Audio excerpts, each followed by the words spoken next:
Olá, prosseguindo no estudo do livro O Evangelho segundo o Espiritismo, de Allan Kardec, no capítulo 28, Coletânea de Preces Espíritas, na quarta parte deste capítulo, Preces pelos que já não são da terra, o tema Prece por um criminoso. Allan Kardec faz um curto prefácio, muito condensado nas informações que contém, e depois uma sugestão de prece em 2 parágrafos. Vejamos o prefácio. Se a eficácia das preces fosse proporcional à extensão delas, as mais longas deveriam ficar reservadas para os mais culpados, porque mais lhes são elas necessárias do que aqueles que santamente viveram. Recusá-las aos criminosos é faltar com a caridade e desconhecer a misericórdia de Deus. Julgá-las inúteis quando um homem haja praticado tal ou tal erro, fora pré-julgar a justiça do Altíssimo. Essa questão de julgar as pessoas, não concordar com o erro que cometam, mas auxiliar aquele que erra, porque nós próprios somos passíveis de erros continuamente. Às vezes, impulsionado pelo egoísmo, pelo orgulho que nos caracteriza ainda, pela vaidade, ferimos pessoas, às vezes até sem querer, mas por causa da nossa natureza ainda, digamos, primitiva, em relação aos espíritos elevados, cometemos erros, ofendemos, ferimos. Então, julgar a pessoa não é o caso.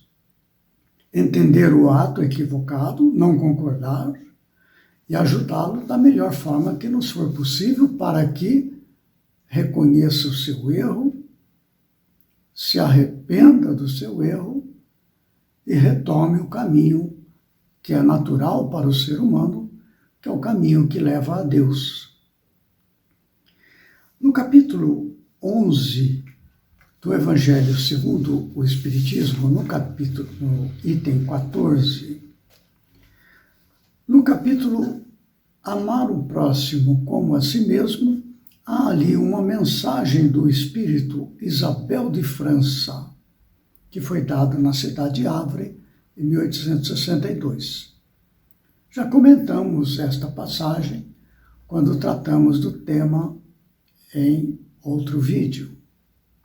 Eu quero destacar aqui algumas frases extraídas da mensagem deixada por Isabel de França a respeito de caridade para com os criminosos. Veja como ela analisa em alguns itens apenas do texto. Deveis amar os desgraçados, os criminosos, como criaturas que são de Deus, às quais o perdão e a misericórdia serão concedidos se arrependerem, como também a vós pelas faltas que cometeis contra a sua lei. Veja como Isabel de França estabelece uma avaliação que deve ocorrer no nosso íntimo quando analisamos o outro. Somos nós isentos de culpa? Atire a primeira pedra aquele que estiver sem pecado, disse Jesus. Esta aqui é a questão. Não julgueis, prossegue ela em outra parte. Oh, não julgueis absolutamente, meus caros amigos, porquanto o juízo que proferirdes ainda mais severamente vos será aplicado, e precisais de indulgência para os pecados em que, sem cessar, incorreis. Esta questão, novamente, já lidamos com esse tema no vídeo anterior. Tudo aquilo que plantamos haveremos de colher.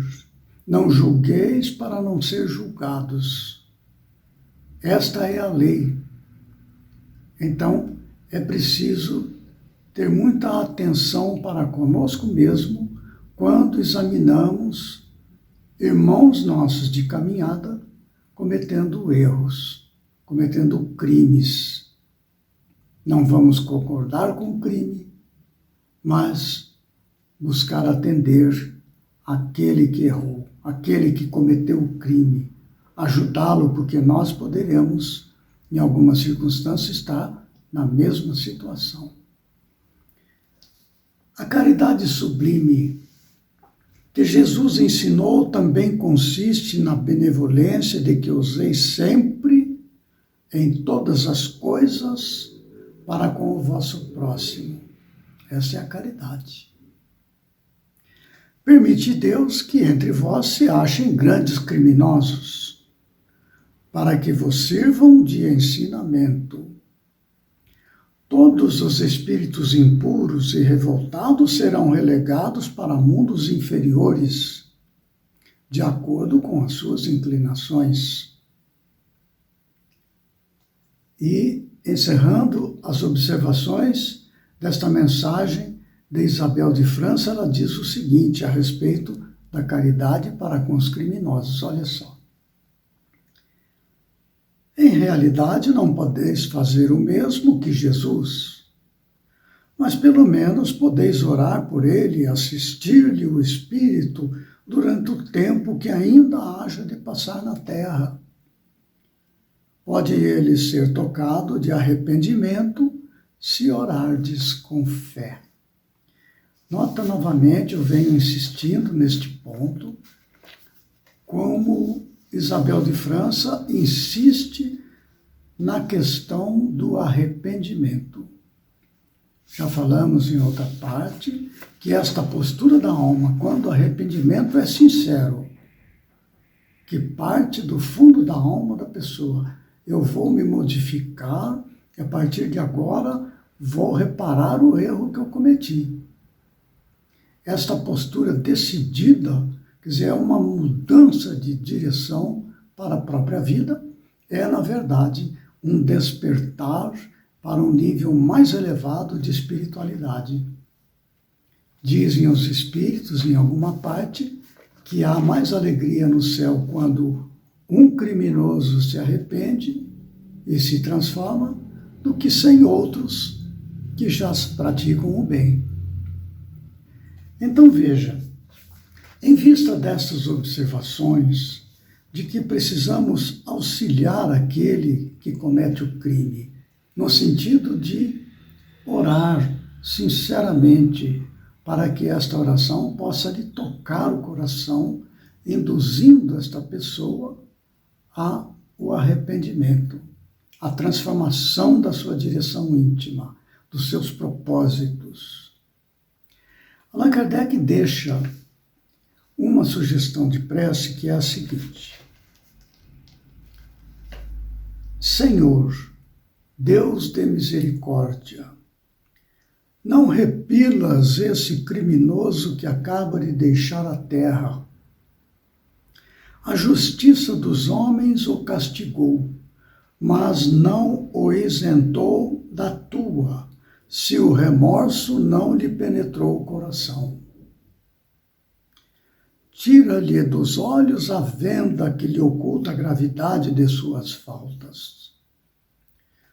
Possa o seu arrependimento merecer de ti acolhimento benévolo e abrandar os sofrimentos de sua alma. Possam também as nossas preces e a intercessão dos bons espíritos levar-lhe esperança e consolação, inspirar-lhe o desejo de reparar suas ações más numa nova existência e dar-lhe forças para não sucumbir nas novas lutas em que se empenhar. Senhor, tem piedade dele. Olha que beleza! É uma diretriz para nós nos santificarmos passo a passo. Para o que recebe a oração, uma força divina que, se feita com sinceridade, com unção, nós podemos tocar o coração desta pessoa que, estando agora desencarnado, recebe fortemente as vibrações de nossos pensamentos e sentimentos. Aí está, prece por um criminoso. Naturalmente, um criminoso que morreu. São preces pelos que já não são da terra. Prosseguiremos nesta quarta parte, preces pelos que já não são da terra, no próximo vídeo, com o tema Prece por um suicida. Até lá, que Jesus nos ampare e fortaleça.